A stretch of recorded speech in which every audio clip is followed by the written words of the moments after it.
दोस्तों आज के वीडियो में बात करने जा रहे हैं हम यूनिफॉर्म सिविल कोड के बारे में।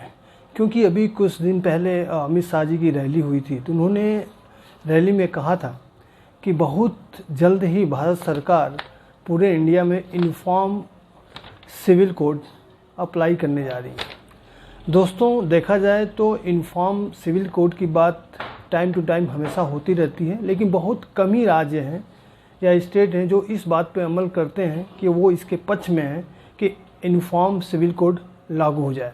अगर अभी तक देखा जाए तो इंडिया में सिर्फ एक ही स्टेट है जहाँ पे यूनिफॉर्म सिविल कोड अप्लाई है या लागू है, जैसे कि गोवा। और गोवा में आज से नहीं, बहुत पहले से ही यूनिफॉर्म सिविल कोड लागू है।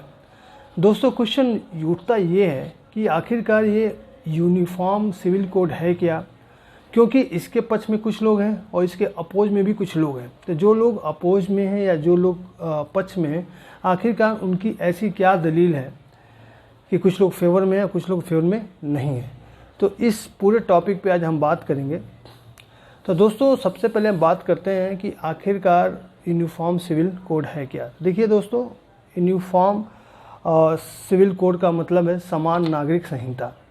कहने का मतलब ये है कि इंडिया में जो भी कानून होगा वो सबके लिए सेम होगा। अब क्वेश्चन उठता है कि भाई कानून तो सबके लिए बराबर है, बट ऐसा नहीं है। इसमें से कानून में कुछ चीज़ें ऐसी हैं कि जो हर धर्म के लोग अपने पर्सनल लॉ के हिसाब से करते हैं। जैसे आपने मुस्लिम पर्सनल लॉ बोर्ड सुना होगा, हिंदू सिविल लॉ सुना होगा, तो सब अपने हिसाब से डिसाइड करते हैं। कुछ जो लॉ हैं जो सबके लिए कॉमन है, लेकिन इस लॉ में कहा गया कि इंडिया के जितने भी नागरिक हैं सबके लिए समान होगा। अब देखिए क्वेश्चन ये उठता है कि जैसे मैं एक दिखाता हूँ आपको, इसमें जो मुस्लिम, ईसाई और पारसी हैं उनका पर्सनल लॉ है, जबकि हिंदू सिविल लॉ के तहत हिंदू, सिख, जैन और बौद्ध आते हैं। अब बात ये उठती है कि जो यूनिफॉर्म सिविल कोड के विरोध करने वाले लोग हैं उनका कंसर्न ये है कि अगर इस तरह का कोई भी कानून अप्लाई होता है तो ये उनके लिए प्रॉब्लम क्रिएट करेगा। प्रॉब्लम क्रिएट करने का मतलब क्या है कि जैसे अगर हम मुस्लिम पर्सनल लॉ की बोर्ड की बात करते हैं तो उनमें जैसे 3 शादी करने का प्रस्ताव है, 3 शादी कर सकते हैं, 3 से ज़्यादा भी वो शादी कर सकते हैं। तलाक देने का अलग सिस्टम है, शादी विवाह का अलग सिस्टम है, जायदाद बंटवारे का अलग सिस्टम है। तो कहीं ना कहीं जो उनका ये डिसीजन है इस कानून की तरह अफेक्ट करेगा, इसलिए वो इसके पक्ष में नहीं है।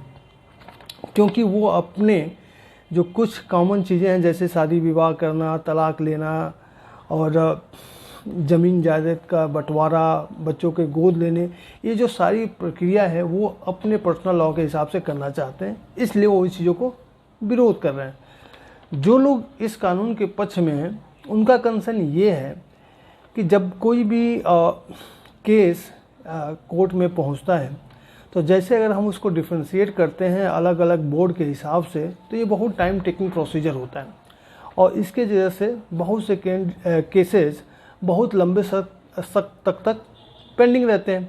उनका कहना है कि अगर एक कोड होगा, एक लॉ होगा, तो शायद जो भी जज होगा या जो भी कमेटी होगी उनको इतनी तकलीफ़ नहीं होगी। क्योंकि अगर देखिए इसमें क्या होता है कि जो भी केस आता है, मान लीजिए मुस्लिम का है, कुछ केस ऐसे हैं, तो पहले मुस्लिम लॉ बोर्ड को देखना पड़ता है, समझना पड़ता है, फिर डिसीजन होता है।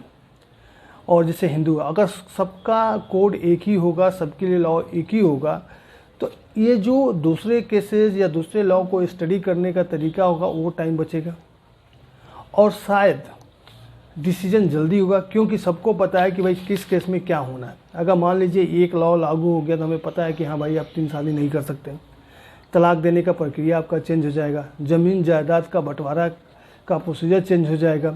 तो बहुत सारी चीज़ें हैं जो अफेक्ट होंगी। तो जो अपोज कर रहे हैं उनका कंसर्न है कि वो इसमें हस्तक्षेप नहीं चाहते, और जो फेवर में वो चाहते हैं कि भाई एक बन जाए ताकि सबके लिए सेम रहे। तो अब देखते हैं कि फ्यूचर में क्या होता है, लेकिन अभी जो करंट सिचुएशन है हमें नहीं लग रहा है कि 1-2 साल में ऐसा कुछ होने जा रहा है या 2024 चुनाव तक ऐसे होने जा रहा है। मैं भी चुनाव के बाद सरकार इस पे काम करे। और देखिए आपकी क्या राय है, आप कमेंट के थ्रू बता सकते हैं कि ये यूनिफॉर्म सिविल कोड होना चाहिए या नहीं होना चाहिए, क्योंकि आजकल ये हॉट टॉपिक बना हुआ है। और जैसा कि मैं बताया कि कुछ लोग पक्ष में हैं और कुछ लोग विपक्ष में। तो लेट्स सी कि क्या होता है in future. So thank you for watching this. Thank